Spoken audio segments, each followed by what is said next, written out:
عبد حقیقی وہ ہے جو روایات میں آئے کہ جس میں 7 ویجگی اور خصوصیات پائے جائیں، جس کے اندر 7 خصوصیات پائے جائیں۔ ایک خصوصیت یہ ہے کہ ترک گناہ پر قدرت رکھتے ہوئے بھی گناہ نہ کرے۔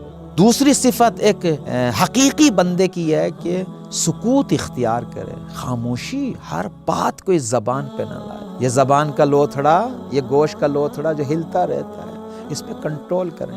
مومن کی صفت اور خاصیت یہ ہے کہ اس کی عقل آگے ہوتی ہے، زبان پیچھے ہوتی ہے، پہلے سوچے سمجھے پھر بولے عزیز۔ غیر مومن وہ ہوتے ہیں کہ جن کی زبان آگے ہوتی ہے، عقل پیچھے، پہلے بول دیتے ہیں پھر سوچتے ہیں نا، مومن پہلے سوچتا ہے۔ تیسری جو خاصیت ہے اور صفت ہے مومن، دیکھیں خداوند متعال کو 2 قطرے بہت پسند، بے حد پسند ہے خداوند متعال کو 2 قطرے۔ ایک شہید کے خون کا قطرہ بہت پسند ہے میرے بھائی، دوسرے ایک ٹوٹے ہوئے دل مومن کا آنسو بہت پسند۔ عبد حقیقی وہ ہے جو اللہ کے سامنے گڑ گڑاتا ہے، آنسو بہاتا ہے، بندگی کرتے ہوئے آنسو بہاتا ہے، یہ آنسو بہت پسند ہے خداوند متعال۔ چوتھا حیا ہونی چاہیے انسان کی، آنکھوں میں حیا ہو، زبان میں حیا ہو، اس کی رفتار میں حیا ہو۔ اگر حیا نہ ہو تو انسان انسانیت سے گر جاتا ہے، جانور والے کام کرنا شروع کرتا ہے۔ 5واں کہ اپنے پیٹ کو حرام لقمے سے بچائیں۔ امام حسین علیہ السلام فرماتے ہیں العبادت 70 جزء،